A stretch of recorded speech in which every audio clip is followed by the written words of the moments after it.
views and opinions expressed on this podcast are solely those of the individuals involved and do not reflect the views or endorsement of any entity. Nothing being said on this podcast should be considered as investment advice. Derek is affiliated with Collab Plus Currency and may hold positions in assets discussed in this episode. Always conduct your own research and consult with a financial advisor before making any investment decisions. Hello, everyone. Welcome to the latest edition of 100 Proof. I'm Kevin Rose, and I am joined here by the one and only co-host, Derek Edwards. And then also, who's pretty much a co-host at this point. Let's go. Sam NFT Statistics is also on the call remote. Hey guys, good to be back. Yeah. Nice to see y'all. Good to have you. This, one of my favorite moments in the last couple months for 100 Proof would have to be, we got this new setup here in this new studio, which is awesome. And there was a moment where Derek was flooding with his pant legs the entire episode, and all we saw was like white socks. It's true. I noticed you changed your sock color today. Listen, I'm not going to let myself get embarrassed twice on the show. I know Mao is a quick draw with that camera over there in the back. So he did. He zoomed in on it. It was good. We have to be careful when we walk in here now. That's right. So I'm stoked. This is a crazy episode, largely because this space is just insane. It is. It is just wild these last couple of weeks. Who wants to provide a recap here? Maybe Sam, do you want to kick off things? Because you're the man with all of the man with the stats. math. The man with the math. Sure. I mean, this is honestly, I haven't been around as long as you guys have, right? But in the time I have been here, I have never seen this level of price destruction. And one of the things I've done, I've kind of shown on NFTs is that historically NFTs tend to kind of crawl lower and then really jump higher really quickly. That's kind of the way historically they move because when you're getting liquidity, you list and you try to find a buyer, and it's very rare that things just like completely torpedo downwards. But when there's FOMO on the upside, people just race to buy and floors can double. And here, we've just seen one of the steadiest falls in prices that I think I've ever seen. How is that playing out in the data? So maybe let's talk about some of the top collections that you track, Sam. Punks, apes, PFP projects, Gen Art. Maybe just like walk through some of what you're seeing out there. Yes. So one kind of anecdote. Yeah, I think about punks a lot because punks are a bit more of a unique project. It's one that's been around for 6 years. We have a lot of history to look at. It's not a project where people get mad at the team. It's just kind of been, and I think the other thing about punks is that it had 9 months of really steady trading.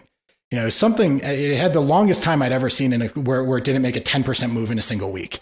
And then, mid-March, it went on Blur.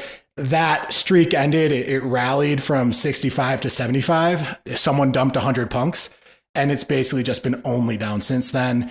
It kind of broke through 50 for the first time, and now we're suddenly seeing trades at 44. It's gone from 51 to 44 just in the past 1 day or 2 days.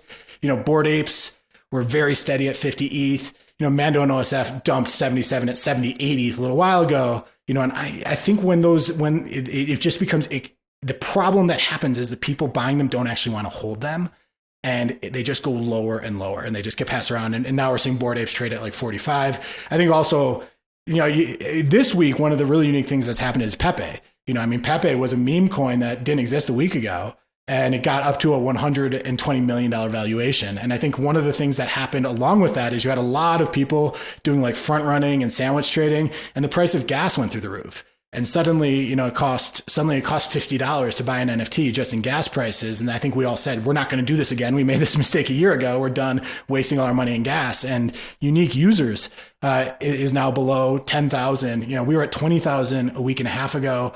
And when Silicon Valley Bank happened, we were like, wow, unique users completely collapsed. And we're now below the level that we were at then.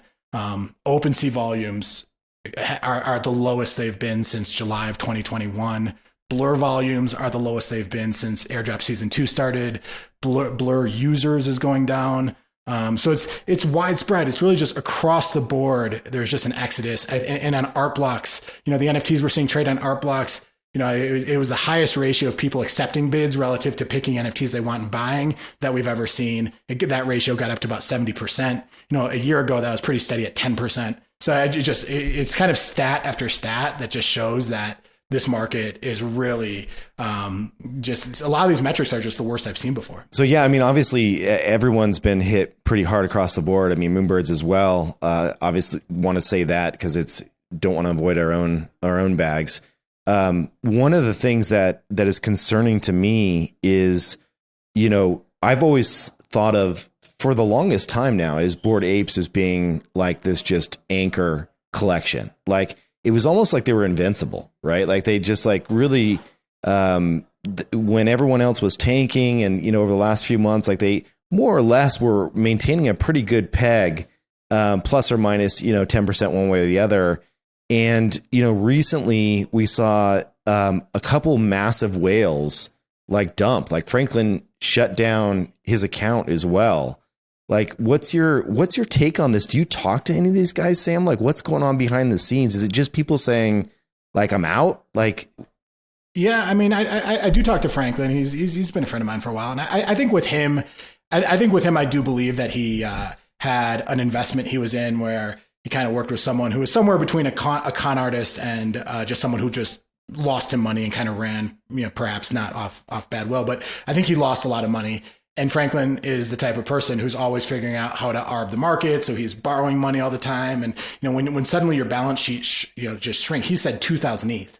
So if your balance sheet loses, let's just say $3 million, $4 million, and you're someone who takes out loans and has leverage and who's licensed your apes and a lot of things like that, and as we know, a lot of the people who do a lot of the airdrop farming with heat, which he was big into, like we're losing ETH in the process, kind of on the idea that they'll make Blur token over time. So I just think he's like, God, I need to pay off these loans. Otherwise my apes are going to get taken. And he just needed to sell a lot of apes in order to make that happen. So that was my sense with him. I think there are a lot of other guys, Jimmy.E sold a bunch of apes and he said it was because of taxes. That was what he tweeted. And it was, right before April 15th. So there's probably something there. A couple other guys are just like, look, I own a lot of apes. And right now, the idea that people are going to continue to pay $100,000 for NFTs is like sharply in question. So I'm going to get liquidity because I haven't had this kind of worry in the past. And I'll just feel better. We all know you can't pay your rent with NFTs, and I think there are people who kind of assume that they'll have liquidity when they want it. And right now you're just starting to see prices go down so quickly that I do think you're seeing people dump in, but it's really across collections other than, Zuki's held up pretty well. Milady Meg, you see occasion, Captains, you see a few projects where they kind of have nice momentum to them, but I'd say with like 90 to 95% of the projects, especially the ones that don't have royalties enforced, you're just like the speed of the down move has been pretty fast. Question for you, Sam. And I have some thoughts here, but I'm curious here for both of you, actually. We've got former presidents out there calling for a recession. We've got tax season that I think is hit, folks, the people that are in this space have to grok with a couple of different things when they're moving NFTs around. The volatility of ETH, because these are denominated in ETH largely, and the NFT volatility that exists within these collections. And so getting a handle of tax liability during tax season can be tricky. You've got Balaji out there calling for $1 million Bitcoin and that, we're entering this hyperinflationary period for the US dollar. We've got other countries moving off the dollar for trade. We've got, a banking crisis possibly forming. You've got gold seeing almost all-time highs. It's been up 40% since November. Yep. So I guess there's a lot happening like outside of what I would consider to be the control of a project or a collection or an artist.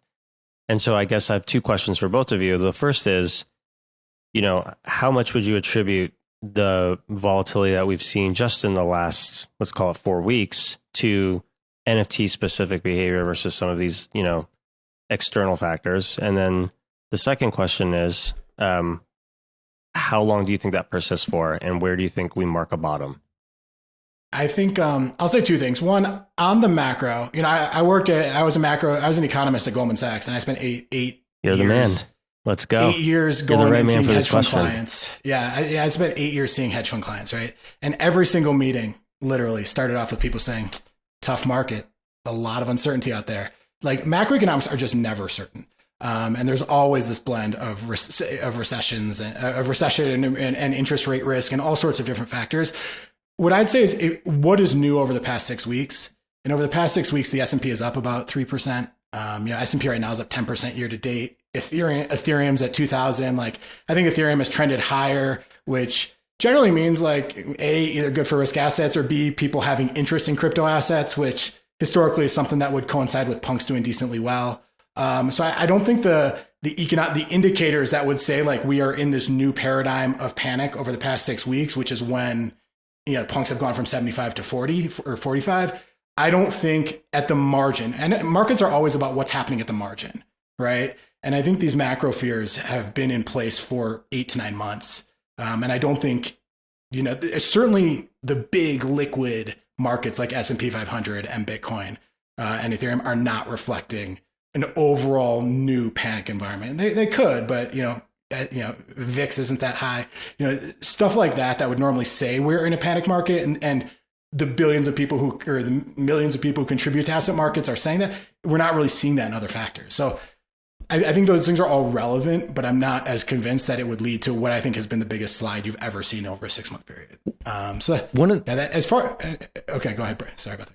I was just going to say, one of the things that aside, one of the things that, a few of my collector friends have brought up to me, and rightfully so, it's just been, why did we decide this is the value of something? Why did we decide that a PFP is worth $100,000, right? Like in many places on earth, a massive down payment for a house or even a house itself, right? Like, and it's really hard because when you have, physical assets that are tangible, that are pegged to something, Sam and I mentioned this briefly before the show started, but we talked about, a Rolex watch. Like, yes, a Rolex has brand reputation. There's a lift there. There's a flex in wearing it, very similar to like PFPs, things like that on Twitter. But at the end of the day, if you get a solid gold Rolex, you can still melt it down for the actual material value, right?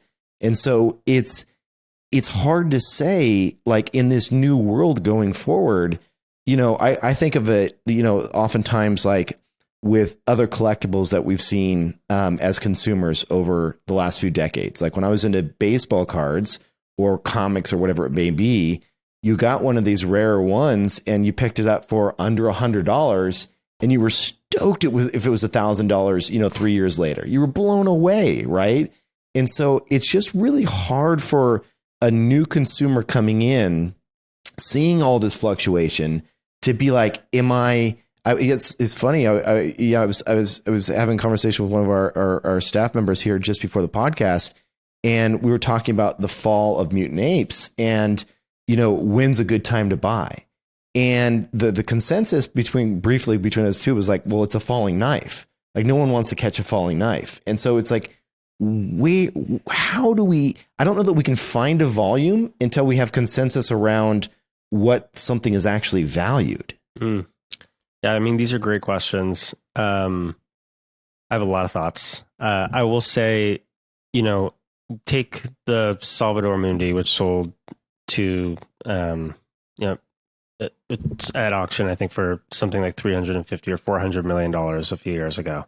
I mean, the truth is like the paint and the frame and the materials that go into that art piece maybe costs less than $25. Mm-hmm. Like what you're buying when you buy the Salvador Mundi, or you buy a formaldehyde shark, or you buy, a work of art, a great work of art from an artist, is not necessarily like, I would never comp the comp value, like floor, to the material costs for those things. Although I take your point, like with gold or like a gold Rolex, like there is some of that baked in. And so, these markets form because large networks have developed around the artist or the lineage or the practice or the work, or the work, like the work itself may be significant for certain reasons. And if a network starts to form around that asset and there is more demand to hold or own or purchase that work than there is available supply, markets start to form and price these things over time. Right. And so the question you're asking is like, well, what does that mean for a mutant ape? And what does that mean for a CryptoPunk? And what does that mean for a noun? And what does that mean for some of these digital objects where maybe these things are starting to pattern match some of those behaviors that have always existed around these art markets or these contemporary art markets? And I think these are all great questions. And I think for me, the exercise that I go through mentally is like, well, what is this object being networked for? And when I look at a mutant ape, or I look at an other deed land, or I look at some of like the digital objects that could be used in a game or as a PFP, I think they're being networked to be sort of like products, similar to like a Rolex watch, or, you know, a Lyft ride, or, you know, a game piece in a video game. And there is an upper bound to what those products and services should be valued at. And frankly, there is a sophistication that will happen over time as the market prices those things relative to the value that they're providing. Whereas other assets are being networked for completely unrelated reasons. They're being networked to be great art or great work, or are saying something in the lineage of how art has developed over time. And it doesn't require it to be used in a video game, or as a flex as on your Twitter background photo, or as something else, as a game piece.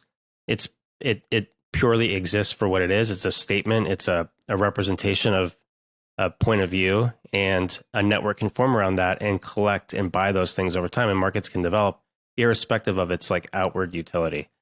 And I would treat how to price these things very differently, whether I was talking about something that was optimized for being a product or a service, or something that was optimized for being something that looked more like art or a store value object. Yeah. And that's, I think, what the market is fumbling around in the dark for right now. So the question is like, well, what is a mutant ape? Like, what's the right floor, like the price for a mutant ape when it's falling? And it's a really good question. And I don't know if I know the answer. I think it has to do with like relative comps to the market, or the utility value, or the expected value of this thing over a 10-year, you know, horizon. But I can tell you that, you know, for some of these grail pieces, whether it's a punk or a Fidenza or a squiggle, or some of the things that we talk a lot about on the show, my view is these things will continue to become networks and networked over time. Those networks will compound. And my belief is that even a year from now, 2 years from now, 5 years from now, 10 years from now, there will be a greater demand to hold those things, to own those things, to buy those things than there is available supply. Right, but there also has to be the capacity to hold those things. I can take a Rolex watch right now and walk down the street and hand it to anyone, and they will lose their shit and be stoked. That was the easiest transfer of value that there is. Yeah. It's like literally physically handing something. I can't do that with a punk. I bet you I could walk through this building and maybe give a punk away to like 2 people. Well, you and I, and like maybe outside of the proof staff, it would be very, very difficult to do. Right. And so like, there's not even the capacity to take ownership of some of this stuff. And we're seeing, based on Sam's numbers, like the unique buyer counts are just so insanely low. It's going to take time for that to increase, which is, yeah, it's just one of those things that we have to sit there. The last point I want to make is that when you mentioned the shark, was it $8 or $7 million shark? I think it sold a little over 6, or it was like 7. Okay, so I think the book is called The $7 Million Shark. So when you read that book, one eye-opening piece of it is that art is very much like venture capital, in that we, as investors, you know this quite well. When you go out and you place an investment in a company, you expect what about 90% of them to go to zero, because they'll just fail. Like, and that's the game we play, and that's fine. But the one that wins is going to see 100x, 1000x return. It makes up for all the failures. One of the things in that book that was so striking to me is they mentioned the percentage of artists that are listed at Sotheby's for sale a decade later. It's something like, I don't know, I'm just fudging the numbers here, but it's something like between 10 to 20% ever actually make it into auction again because they're just forgotten about. So there's a really high failure rate, even in the world of art. And so it's like, we have to expect that to exist here as well in NFTs, right? Not everything here is going to be worth this amount of money 5 years from now. It's going to be a couple of things. Like, it'll be like 10 projects, not the 1,000 that are out there, right? I think those are great points. Sam, what do you think? Man, you guys did so much. First of all, I just want to say, like me, CT, you know, we will all take your punks, Kevin. So if you ever want to go, you got recipients on the other side. But no, I I think mutants are a lot. I put mutants very similar to Rolex watches. And what I mean by that is, yes, like maybe there's a little bit of game value. Like the gold that a Rolex watch is worth is probably, not that much. That can go conduct electricity or whatever, whatever it is. The reason people buy Rolex watches is because of that $90,000, which is purely brand value and purely people feeling good about that brand. And I think sometimes people often forget that these are actually not very useful objects. Watches give you the wrong time. The right time is what Apple says. That's what everyone's meetings are scheduled to, and watches are normally wrong. But because there's maybe a little utility, a little gold, people almost don't realize like this is really just about a status symbol and a luxury item and something that makes people feel good. And that's even more on display with Prada bags or Gucci bags, where they're really the materials actually aren't even worth that much, or art, or wine you can drink, but the value of wine is a collectible as well. And I'm just starting to think about NFTs much more like collectibles, and I think that like if you want to be an expert in this space, I think we have to really understand art, wine, luxury watches, like just that is what this is comparable to, as opposed to other things. And if you look at mutant apes, mutant apes are you would, if it were about gameplay, you wouldn't have gold fur apes trading for $200,000 a year ago, because Yuga's very clear that they don't care about gold fur, but these are status symbols. And I think that's really, I think that's just like the thing that's happening here. And I agree that with a collectible market, it's just, there is not a fundamental value, just like there isn't a fundamental value for a bottle of wine, and that doesn't mean these markets don't exist. I think art, wine, baseball cards, I think they've proven that you can maintain a market for a long time, but the basis of the value is based on supply and demand. And like, what can you buy it for? Who are the sellers? Are there sellers out there? If there are no sellers, suddenly, are they easy to reach? How liquid are, like, those are the factors. So if you loved Mutant at 15 ETH, that doesn't mean you're going to like it at 8 ETH. Because the reason you liked it at 15 ETH was because there wasn't any supply and it was hard to find one, and the trait you wanted was rare. Now at 9 ETH, where they're trading right now, if there are 300 of them being swapped back and forth between people, like these aren't priced based on absolute numbers. They're priced based on supply demand perception. Right. And I don't think people often say, oh, it's because it's a Ponzi. I'm like, no, I think we have enough examples of collectibles that have survived very, very long. But are based on these types of factors, how they make people feel, and watching pricing and watching supply demand factors is a huge piece of what makes people feel good about owning something. One thing I think is important to just to wrap up the Rolex analogy. I know a lot about my previous time as CEO over at Hodinkee. I'm very intimate with like a lot of the finer secret underground details of the watch world, and one of the things that is striking is that Rolex has this great ability to make you think that when you buy something, you're buying a rare object. And you both may not know this, but they produce, they don't disclose how much they produce, but our best back of the napkin is a little over 1 million watches a year. It's a lot more than I thought. It's a lot. And yet you think you're so special. And so it's a game. When you go to their Rolex boutique, it is by design that they don't have the watch you're looking for, the higher end watch. So, we have one, it's only for display, or, we don't have that one in today. That is all a swapping out and a game to create artificial scarcity around a brand, and that, you're going to have to go on the wait list. They put you on a multi-month wait list just to give you that sense. It's setting the hook deeper into you and say like, oh, wow, I'm getting a rare object because I had to wait 3 months for that phone call to arrive that they have one available just for me. It's all bullshit. They have plenty of watches. And so then on top of that, their marketing budget has to be $500 million, if not more. The PGA Tours, all the things that they sponsor all around the world globally to prop up that brand and continue to reinforce how luxury and important it is.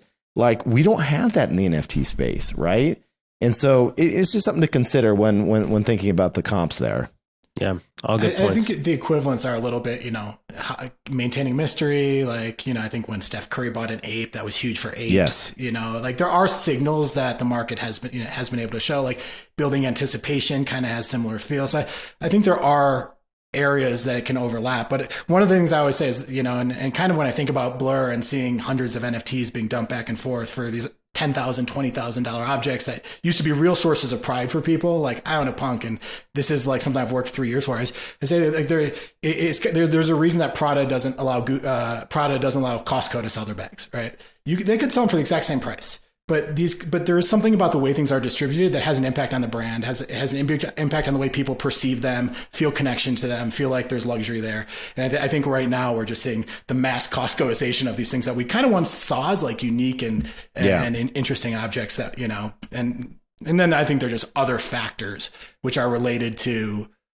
the fact that like people who don't want to own these things are being incentivized to buy them. Right. Well, that's the whole blur thing. We've covered it at length. And we've talked about, but I think that factor actually, and it's very weird because Zeneca and I did a podcast. We did 100 proof where I was thinking like, you're about to get 800 ETH of liquidity dumped into the market per day. Mm-hmm. And $150 million of blur just got dropped. That's liquid for people. This is going to be great for NFTs. And the absolute opposite thing has happened. We've had the worst bear stretch for over a 2-month period that I think we've ever had. And I've just spent so much time trying to figure out, like, the data is very clear that that's happened. Like, but what is it about this mechanism? What is it that has created this just insane acceleration in downward price movement? Yeah. Well, dude, this is a good segue, actually. As we move from thinking about, these tens of thousands, these digital objects that are tens of thousands of dollars, and I think you brought up some really great points about mainstream accessibility and the infrastructure support to allow people in this office building to receive an NFT only continuing to increase. I think something that I continue to see, and this is represented by our next story, is efforts to kind of change those dynamics. And so Nike this week announced the OF1 collection. It's called Air Force One. It's a cool project. 2 digital boxes, a classic remix box and the new wave box. And amazingly, each box is priced at $19.82. This is great. It's exclusive for .swoosh members. The classic remix box will feature Air Force Ones released from 1982 to 2006 in digital form, or new custom ones with somewhat of a nostalgic twist. And the new wave box will offer a classic from 2007 to the present day, or a new custom futuristic version. Every digital pair of shoes will come with 3D files for personal use, whether that's an AR or in an immersive environment. There's going to be all sorts of benefits that accrete to these shoes over time. And the poster, which will act as the min pass, is launching on April 18th. So this is Nike, taking a point of view on digital objects rooted on blockchain, and in a way that's accessible to their hundreds of thousands, if not millions of their consumers that interact with this brand, every year. I think this is personally a great move for Nike. I like it because you have a brand that doesn't need to bet solely on the metaverse, right? Like, yes, they're creating these as digital 3D objects. Yes, if the metaverse works, you'll see people running around and using these assets on their various characters. But because they have the physical side of the house, they can do anything here, right? You could say, if you own one of these originals, we're going to do a new replica of them, 2 years from now, that is a limited edition drop only if you hold this physical. The price point is perfect. It's great. It's awesome. Yeah. Who would not? And these are going to not be worth obviously $20. They're going to skyrocket up for here. Did they say what the overall collection size was? They may have. I haven't seen that anywhere yet. Someone in the comments can jump in and throw that out at us. But I totally agree. The price point is so attractive. It's in line with, I think, probably the average price of one of their consumer goods in physical form. I think it starts to get wallet penetration into their, some of their core upcoming demographics, which is a younger tech savvy audience. It gives them surface area to play with in digital form. So I love this move as like a bridge towards kind of their larger revenue model into immersive environments and the digital form factor. And like you say, the support here, just by way of the price point, is just like, it's kind of a stroke of genius. Do we know if this is going to be built into their app? So meaning, like, if I want to buy one of these, can I do Apple Pay checkout? And I know it's early days, maybe we don't have all the data yet, but like, in a perfect world, I'd be able to launch one of the Nike apps or their own dedicated one. Yeah. Choose Apple Pay, boom, and it's right into my wallet. I don't even have to know my seed phrase. Like it's tied to my Nike account. Yeah, it's a great question. I think for now, this is dedicated to the swoosh, the dot swoosh program. I don't know how much of the dot swoosh program is tied into the larger Nike app right now. Over time, it's not difficult to imagine these things converging. But as it stands today, I think it's really they're trying to own this experience through this dot swoosh programming, just so that they are not meddling too much with the overarching parent co. I guess a question that does come up for me, because I think this product itself is quite good, but and some of the strategy largely driven, I think, from their experience working with Artifact, who they purchased, I think something like 12 or 18 months ago. And so, Sam, I got a question for you. This project is being created largely independent of Artifact, and Artifact themselves have already started to do things around forging physicals and the digital form factor for shoes. I guess just from your perspective, how do these things play with each other over time? Is this net positive for CloneX? Is this positive for Artifact, but not CloneX? How are you seeing this with all of the available information we have? Yeah, I don't have a ton of information on the inner workings of that company. I do feel like there might be some strain there. I'd say for a CloneX holder who really thought that Artifact was going to be kind of Nike's keynote project, I think there was some disappointment. I think, when the announcement happened, and this was February of 2021, I believe that Nike was buying Artifact, clones rose a lot. I think there was all this hope that you were going to get Nike athletes caring about Artifact. And there are all these things that maybe you could do that could make this brand kind of the big Web3 meets Nike meets Web2, let's just call it, So I think to see them kind of go their own path, I think for a clone holder is a little disappointing, and I could be wrong. I don't want, I've owned clones a couple times before, and so I can't speak for that community, and there is one that I'm not part of, but that's one of the thoughts that comes to mind. The other thing is, I think with Artifact, it started to become clear to me that, and I don't know if this is the right take or the wrong take, but that they had to make money. I started to feel and that's what businesses do. You want to make money, but that there was this acquisition. It was kind of let's see this work. And the result was that a lot of this forging, a lot of stuff, the holders still had to pay a lot of money for. One of the things that they got some negative energy from was that holders were going to get something, and that was going to give them the right to buy a shoe for $600. And a lot of holders I don't want to buy a shoe for $600, even if you market it $1,000. That doesn't feel like a benefit. But my perception there was that Artifact kind of had to prove that it was a company that could make money, whereas here you have a big company that's saying, we don't need to make a ton of money off this. Most of the things that companies do for branding and for experimentation and for each, actually, they just don't have to make a lot of money off of. That's not what's going to drive Nike's earnings in any way, shape. And they can experiment. They can do other things. They can play around a little bit more with this low price point. So I think from a community perspective, there's some good stuff happening here, but I do wonder about that relationship with Artifact and kind of how that evolved. And again, I have no information. It's just kind of watching it as a holder. That's a good point, Kevin. I'm curious to hear from you. You've had quite a bit of experience building something, becoming part of something that was bigger through the acquisition process. I guess maybe can you shed some light on where I think Sam brings up an interesting point where it's Artifact is no longer just able to engage with their audience. They have to engage with their audience through the filter of this big giant in Portland, in Beaverton, Nike. And there's a cost structure there. There's a revenue model there. There's expectations. There's direct reports. And so I guess, what's your thinking there? It's obviously a blessing because now you have the resources and the reach of one of the largest consumer brands in the world. Yeah. But I'm curious, what's your take here and some of that tension?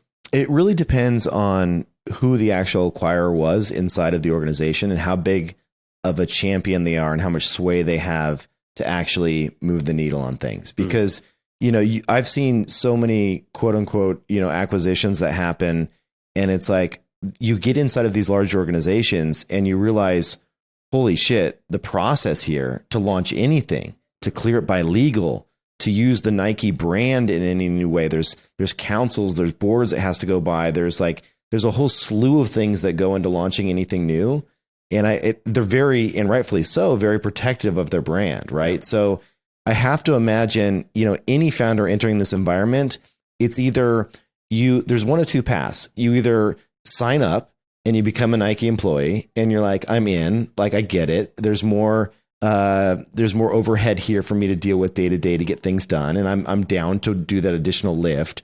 Or you're like, wait, I was a startup founder. I could wake up on a Tuesday and shift our company in a completely new direction. And that's just not going to happen here. Right. And so you typically have the majority of acquisitions that happen. Actually, you'll see the founders leaving, a couple of years later because they don't like the additional overhead of that. I mean, we saw it, like, I remember chatting with Kevin when he left Instagram with Zuck and what he was trying to do with all of that.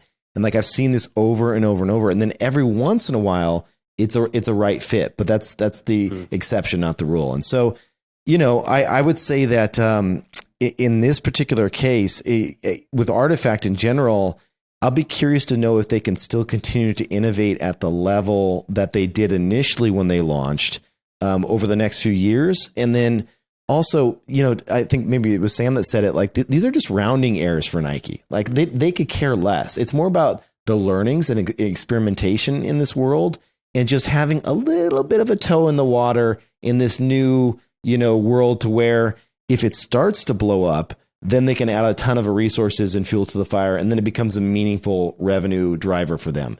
If this whole project right here, and we got the numbers, it was a little over 100,000 NFTs, 106,453 mint passes were airdropped.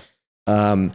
If this turns into a $4, $5, $7, $10 million a year, run rate revenue product for Nike, could care less. Mm-hmm. That is nothing. Yeah. That is nothing for them, right? Yeah. And it's not to say that they could care less in terms of, I'm just saying their P&L, their folks that are the CPAs and everyone that they have on staff that look at, what are the verticals that are meaningful revenue drivers for the business. This is not one of them. So hopefully they have a CEO that knows that this exists and is saying, hey, go play. You're our labs division.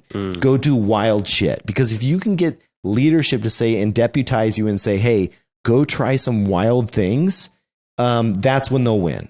It's not going to be by them trying to force it uphill, but rather than it has to be top down saying, we want this experimentation. All great insights. That was awesome. Very, very cool. Any final parting words there, Sam?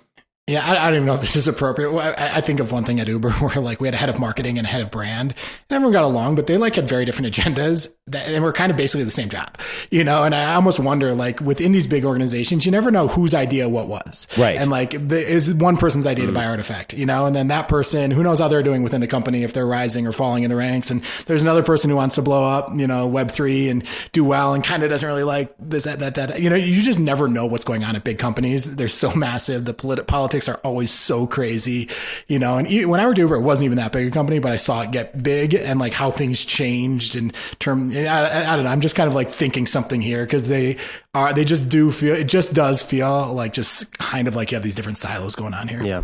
Yeah, that's exactly right. Very cool. Next story. Let's do it. All right. This one, a little pump in your own bag story, huh? Oh, dude, I'm so excited for this. I'm so excited. So I think some of you know, I've talked about it on the show, many people who came to Art Blocks Weekend last year saw the inaugural opening of the gallery that I purchased and been building out with a few folks. And it's called Glitch, and it's in Marfa. It's right in the main corner of town. You spent some time there. We actually hosted a live 100 proof at Glitch. Yeah, we had Tom Sachs there too, which was great. It was so cool to run into him and spend some time there. Tim joined us on the show at one point, which was hilarious. So we've been devising internally a way that we want to interact with the Web3 space for it to be, in both the physical form factor, but then also the digital form factor. And so we made two announcements this week, stuff we're pretty excited about. The first is we're doing a exhibition for Marfa Invitational starting in early May. And it's so Marfa Invitational is this awesome event every year. It's people from all over the world descend into Marfa, and it's just a meeting of the minds. There's great panels and art and conversation.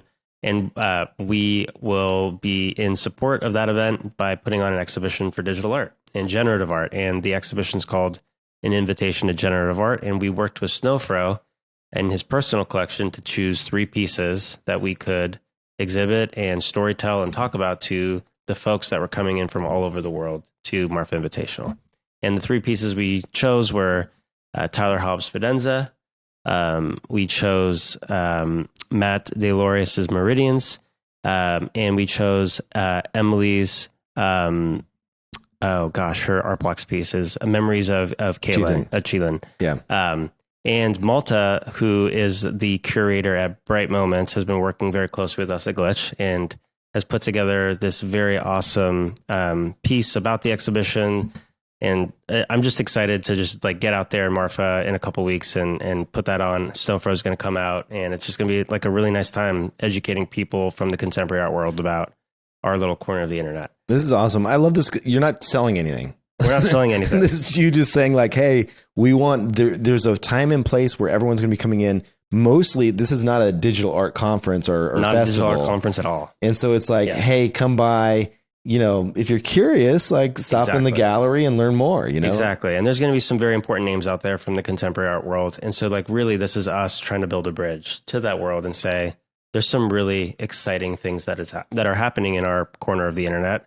We believe, you know, in the lineage of contemporary art, that crypto art and digital art is going to play a large role in that evolution.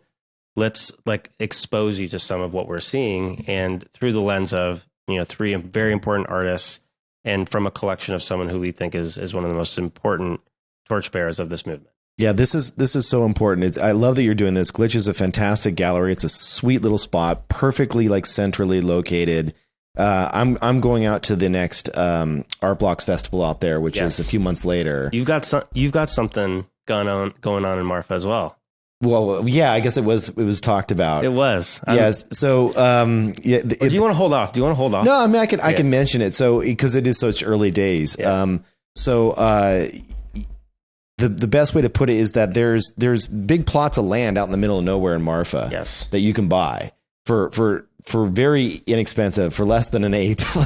You can get 5 acres or more, right? Of land.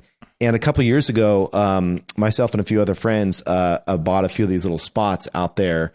And, you know, what do you do when you have a big empty piece of land in a very beautiful place? I mean, there is the stargazing at night in Marfa, because the lack of light pollution is just second to none. It's unbelievable. It's breathtaking.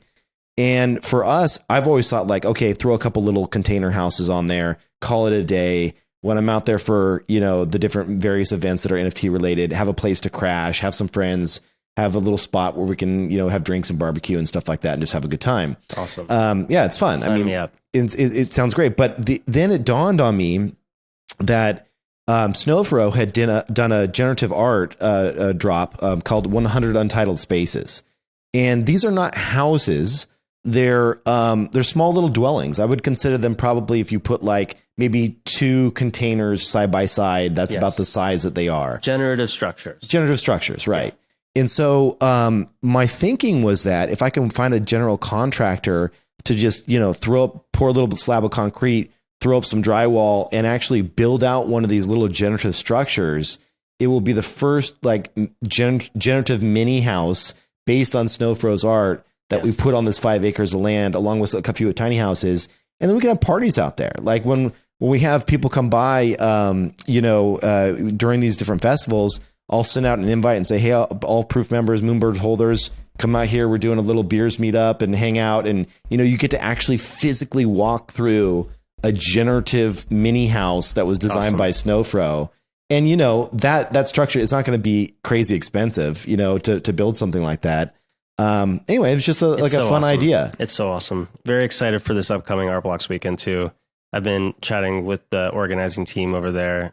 Shout out to Kate. And they've got some really fun stuff planned this year. It's going to be like a 5x more industrial of an experience this time around. So it's it'll be cool. This brings me to my second piece of news for Glitch.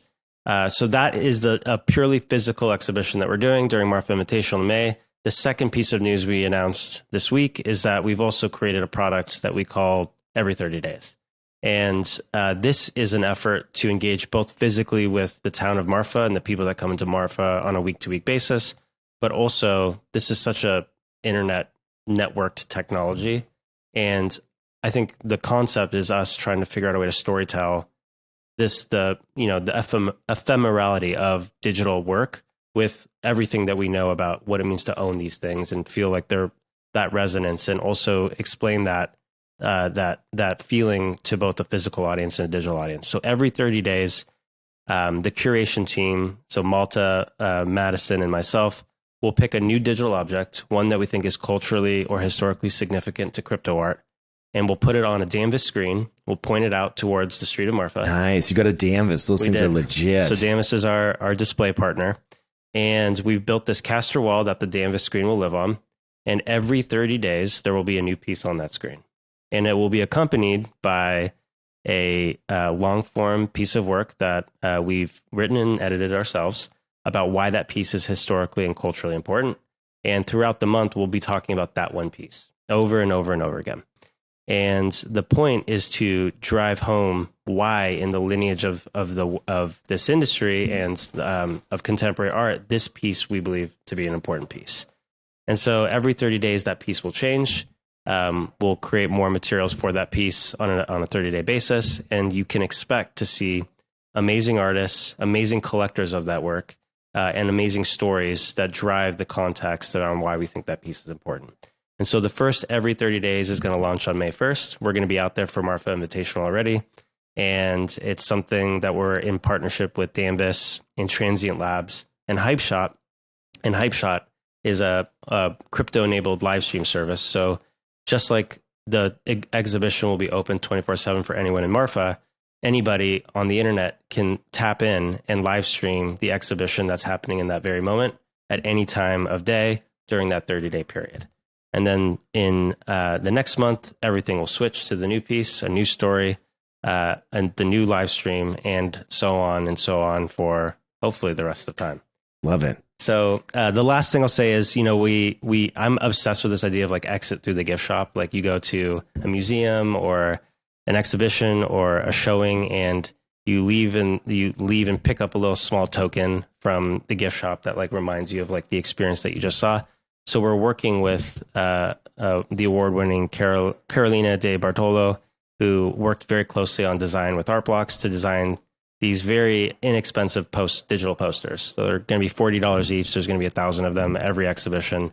And Transient Labs is powering the technology behind this. And so the posters themselves will reference the work. It will reference the collector, whoever owns that object at that moment. And some of why we think that piece is important that we're writing will be visually described in the poster that Carolina is putting together. So that's the Every 30 Days vision, and we're excited to get this first one out the door, and we've got a pretty cool one to kick things off. That's awesome, man. This is so cool. And so for people that don't know, you can head on over to this Twitter account, which is @GlitchMarfa, to get all this information. And the thing I love most about this, dude, is like you can see that your brain is in. I mean, you're doing a very positive thing for the space, and you're not asking for anything in return. This isn't like a shill to like sell something. You're trying to build bridges here, and it's very much in line with what we're trying to do at Proof when we do, collaborations with Pace or some of these bigger galleries. It's like, how can we bring more of that traditional art world, which there are tons of people that are curious about this. They just don't have an entry point into understanding and learning, because there's a lot of value there. Both in bringing different perspectives to the table, but also unlocking a lot of capital that can flow into digital art. Like it's a win on so many different levels. You nailed it. And like you said this at the beginning of the show, which was like, how do we build these bridges? How do we build the infrastructure to support people to like understand the special stuff that's happening here? And I believe like I have a responsibility to help with that. Just like given the position that, I play in the space and working with startup companies and trying to support artists. And this is a way for us to continue to do that in terms of education and storytelling. And hopefully there's some magic here that people who don't understand digital art or crypto art will start to feel. Yeah. And so that's the hope. Sam, you went out to Marfa. I know you had a good time. You got up early, did some great photography, which people don't know you're really well known for. Are you going back this year? Yeah, I'm gonna go back. I think that's gonna be the event I bring my wife to. She's never been to an NFT event, but I think she'd really like Marfa. It was just, when I think back to Marfa, it's just such a relaxing, fun thing with so many members of Proof and the collective, and obviously Art Blocks and Flamingo members were out there, and it was great. All that jazz, yeah. But it was the weekend that FTX blew up. That was the weekend that FTX blew up and then got hacked. The whole world was blown up, and you just it's just a place though that kind of blocks all that out, and you just kind of enjoy being with each other, enjoy the product everyone's building, and kind of what this movement's about. So I have really good memories from that, and it was really a crazy time in the outside world, and you kind of, it's much more fun than being on crypto Twitter when things are happening. Exactly. Yeah, I remember when all that was going down. I pride myself in eating pretty darn healthy in general, and there's a lot of really good food. I had some great barbecue out there and a bunch of other really fun places to eat. And I remember at one moment, I been out drinking with some Flamingo members, and I was just I just found myself with a Dairy Queen Blizzard in my hand, just going to town and just being I don't care what FTX is doing. I'm just having my Blizzard. Blizzards are good, man. Blizzards are good. We don't fade the Blizzards here. Dude, I did not feel good the next day. It's just American junk food at its finest. Yeah, it's true. All right, so let's move on to the next story. So QQLs. This was shocking to me. I got to say, I actually didn't know about the fact that this next story happened until you brought it to my attention yesterday. Yeah. And which is disappointing because I would have been a participant in this. So you gotta watch my show, Derek. Watch the show. I did. Yeah. I blew it. Let's explain this. This is one that I missed as well, and I guess I missed the episode where Sam talked about it. Did you talk about it before it went out, Sam? I actually did talk about it after. So okay, there we go. So I think I heard about it via Sam's show. But anyway, what happened is, while I was at NFT NYC and they did some really cool things. QQL, for people that don't know, Tyler Hobbs, obviously, as blue chip as they come when it comes to generative artists, had gone heads down over the last few months. And I talked to him out there. He was making physicals. So he had these beautiful, massive canvas physicals that he was representing at Pace Gallery out there. Which were available for purchase, which was very cool, of some of these QQLs. And QQLs are that project where you, as the mentor, can go and generate as many as you want. And when you find the one you're looking for and you find that seed, then you can burn your token for that particular QQL. So I guess it's at this point, it's tens, if not hundreds of millions of these things have been generated. There's a marketplace so people can sell their generated QQLs even before they mint them. So you can buy the seed and then apply it to your mint pass, which is crazy. But one of the things that is really cool is you can ask other artists to go out and pick their favorite QQL seed and then mint it as a QQL. So or design their own. Right. Yeah. So play with the algo. Sorry, design their own. That's what they were doing. Yeah, so exactly. They were playing with the algorithm. They found one that they liked, and they were willing to put their name behind it. So you had artists so basically what happened is Pace said, okay, this will be fun. Let's do a little drop where we have some of these QQLs that are designed by really well-known artists. So they went out and they got Grant Yun, they got Drift, Claire Silver, just a bunch of William Apam was in there. Louis Hollowell, Pace artist. Yeah, I mean, dude, I can't even look at these prices right now because they're so egregious. I know. So what happened is my best, and please, Sam, you correct me if I'm wrong here, but my understanding is that you had to KYC to actually bid here. Is that right? Yeah, you had to put your driver's license in. Yeah, so you had to KYC yourself and dox yourself to bid. And then on top of that, I just don't think the message got out wide enough because I didn't hear about it. You didn't hear about it. So just to give people some context here, the floor for QQLs at this time was higher than what these sold for. Is that right? Yeah, and it wasn't even close. The floor was 5.85 and one sold for 3 ETH. The William Apam one sold for 4 ETH. It's just insane because the floors were just the ones that randos were minting. Just random people were saying hey, this is one I think is cool. And then you get a William Apam, arguably one of the best generative artists in the game right now. Yeah. And it's sold for an ETH less than the floor. I know.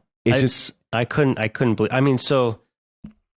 I would have bid on most of these. I mean, like we've got Clear Silver in here. We've got Drift. We've got Grant Yun. We've got Mapan. I guess what could improve? Like what because this to me is not emblematic of the work. The work is stellar. And the concept of these artists playing with the QQL algorithm in like their own style and to mint as part of the collection is like, it's very cool. Yeah. And like it reinforces the compellingness of this off-chain algo with these on-chain mints in the style of these artists playing through the filter of Tyler Hobbs's algorithm. It's awesome. But what could be improved? So that I can tell you 1,000 things. Yeah, let's hear it. So these are way underpriced, and congratulations to the winners because you got a hell of a steal here by some great artists. I would say that traditional galleries, and I will put Christie's in the space where Christie's came out with this. They're calling it Grails actually of some of this new auction that they have coming up, and it was a little short video that they shot. The video production quality, and this is just real talk. I'm not trying to hate on them. It's just not good. Anyone that looked at the video, it was not high quality cut video. And one of the comments directly beneath them was like, Christie's, will you please do a spaces to talk about these? Like get involved. Like, just don't make this like your old school method of like, we're having a sale, show up. Like you need to really in Web3 start shaking hands, kissing babies, like bringing in the artists on stage, talk about the importance of some of these artworks that are being like, you got to go through all the steps to, especially in a condensed market where the unique buyer pool has shrunken down to, what are we at? 8,000 now, Sam? Something like that. That was the worst day, but this was a few days ago. So it's like 15,000, but yeah. All right. We're back up to 15,000. Let's go. But we need to lock arms here. And like, so for example, and I'm going to reach out to Pace on this. I love Pace. They're fantastic. Probably the most forward-thinking gallery out there in terms of embracing NFTs. Like, I would have loved to have them come on the podcast and talk about these. Like we could have easily done that, right? Like, so I think as art lovers and collectors, whether it's Christie's or Sotheby's or anyone dabbling in this world, let's not treat it like silos. Let's like really get social about it. And spread this message far and wide because, I mean, or not, and I'll bid on these things and win them at a really low price because these were like absolute steals by some stellar artists. Yeah, I think it kind of reminds me, I think one is I agree with you. Like there are all sorts of things they could have done. But I think it kind of reminds me of Sotheby's and Christie's. Like the reason I heard about it is because Eli WhatsApped me. Eli was just like, hey dude, like look at these, and that's not where I should be getting my news. And I think with Sotheby's, like I think with this community, people are used to looking at Super Rare. They're used to looking at AOTM. They're used to looking at OpenSea. Like there are places people are just accustomed to looking and in so much habit that if you want to get those people, like it is very hard to move them off. But they could have done so much more to market this, and they have a big following. And I think all the artists all tweeted them out as well. But like, most people don't see most tweets. You think like, ooh, like this person with 1 million followers retweet. I mean, no one sees that stuff. The vast majority of people miss stuff. And yeah, this was definitely a miss. The only part of me that wasn't surprised is that every day I look at every Art Blocks trade. And in my show, I have a section where I show which art blocks did the most volume, and I show 4 trades. I do this every single day on my show. So I have seen things sell for 40% below floor.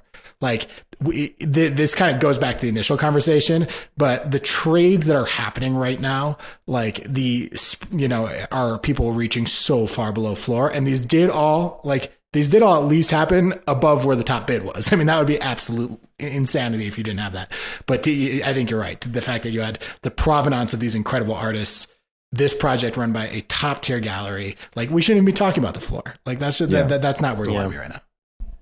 Sam, can we, we got a few extra minutes here on this topic in particular. And I look at this one, this QQL number 204 with Claire Silver. Claire Silver is definitely one of my favorite AI artists and someone that I would love to collect one of her Genesis pieces. I still haven't pulled the trigger on it yet. I have a few. They're Do amazing. You? Yeah. Do you want to sell any of them? I don't. So you don't sell any NFTs? I'm not a big seller. I mean, listen, when I would say like there's stuff I buy to support people. I've mentioned this on the show. There's other stuff where I'm just like, that's a cool photo, or like that's a cute collection, even if it's not something I feel totally drawn to, and like I'll throw an ETH or 2 at it. But for the majority of the things that I buy or like that I put size on for, I'm holding on the order of, years, if not decades. Why wouldn't you take some tax losses and just flip them out? I do some harvesting, like from time to time. Like I'll not a ton, but like I will. So like I'll move out of one piece in a collection into another piece in a collection if I am drawn to it and I get the dual benefit of being able to harvest the sale. But for the most part, you know, I want to support these artists. There's stuff that I just love that I want to showcase, that I want to talk about, that I want to storytell, and for a lot of this stuff, like store value in. And that thesis doesn't play out in 3 months or 6 months. It plays out over decades. Yeah. And so I'm very much a long-term collector for the stuff that I hold. And Genesis is one of them. Like, I think Claire Silver will go down as being one of the most impactful AI artists for this movement. And that Genesis collection in particular is one that I'm particularly drawn to. Yeah. I recently sold a ringer, and a bunch of people in Discord, I didn't see it, but apparently we're freaking out and like, Kevin's selling art. And I'm just like, yeah, because there's other things I would like to hold. I have 2 ringers. So like I sold one. Yeah. I always keep one of like the top, like whether it's a Fidenza or a ringer, you know, like I'm always going to hold one, but we're in a market now where when I think of this, I'm like, okay, you take a little off the table, you sell something, and then you redeploy it, if you so choose, into something that's, for me, I'd rather pick some of the lower up and coming ones that I'm excited about. Like for that price of that ringer, I can now go pick up a Genesis from Claire Silver and a couple other pieces, right? Which is huge. I'll also just say, like, I think the cell shaming thing needs to stop. It needs to stop. It's just like, we're all our own people. Anyone can sell for any reason, at any time. It's got to go. So total respect. And I think people should be free to do whatever they want. People should participate however they want. They obviously, you know, we should try and do good in the world and not hurt other people. But from, you know, if you want to move out of a position and put on a new position, you shouldn't have to answer to a community. It's tough. You should have some, you know, folks should have some respect there and know that like we're playing a much longer game here that is going to play itself out over many, many decades. Sam, I'm curious, like, you know, you did some selling as well recently. You know, what's your thinking there? Yeah. I mean, I just saw a couple like on clones. Like there are a couple groups that I kind of joined to learn about what's happening with airdrop farmers. There was a situation where literally one person had bought 150 clones and there were no bids and he was bidding for 300, you know? So he was trying to get more people to follow his bids. And it was just clear that this guy had way too much supply relative to what the market actually wanted to own. And this was a person who had a track record of, I mean, if you just look at the wallet, this guy sells what he buys, you know? So you have someone with 150 in a market that before kind of incentivized bidding would do 10 trades a day. And I'm just like, this supply demand balance is so out of whack right now that if this guy's gonna keep bidding for NFTs, like you just can't. There's just a couple collections where I'm like, I actually really like clones. So I was like, let's sell this one. There's no question we'll get to buy it cheaper because this supply demand imbalance is going to take a long time to work through. It's not getting better. It's getting worse. So let's just like sell it now. And then, and I saw that with a few collections, just if you're digging into the data, like literally there are 5 players who are dominating, who are all that matter. And so I don't know, when I started seeing that in enough projects, I was like, you know what, I'll be able to buy these back cheaper later. Let's take advantage of the liquidity we're getting. So I sold a bunch of like kind of the PFPs where I owned a couple, you know, Doodles, I owned a couple, and again, saw a farmer who was clearly over levered and, you know, clearly going to sell. And then I looked at the people who were buying and they were all farmers too. So I was like, this is just going to take a while. So that was kind of where I was, but it was more with like the PFP stuff where I decided to sell. One question on that front for you, Sam, like, and this is just truly out of my own personal curiosity, because I've been Azuki curious for a long time, and mainly because I truly do like the art. The art is chef's kiss. It's awesome. It's great. It's great. And well, how can I say this? Is Azuki going to flip Bored Apes? Man, look at you. Wow. Kevin is throwing the gauntlet down. No, it's not the gauntlet. I'm just curious because, like, if you think about anyone, this is like, listen, Apes, I love you guys. Like, you guys have been crushing it for a long time.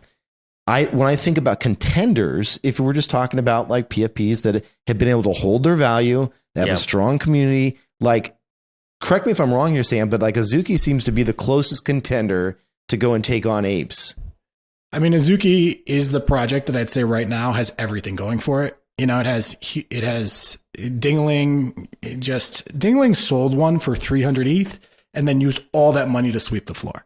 You know, so, and you have a lot of grails happening. Like if you actually look at which collections have had the most sales over 100 ETH month to date, Azuki is right up there with Punks. Like it has more than, you know, you're literally seeing 150 ETH sales pretty much every day, you know. And I think when you see like a whale do that and then go and sweep the floor, like there's a lot of good stuff happening. I think right now, the two things that others say about Azuki is one, they have a real strong niche in Asia. Like the Asian community. And I really learned this at NFT NYC. It's almost like a cultural marker for a certain group of people. And a lot of people outside of Asia like it as well. But I think when you have this thing where it's like for a group of people, this is the one, I think like that kind of ring fences you. So it's not a thing where you're like, oh, I'll sell one and buy a doodle. Like, this is so I think that's really strong. And I also think they do mystery really well. You know, they don't say a lot. They'll drop a video here and there. They got an event coming up in June.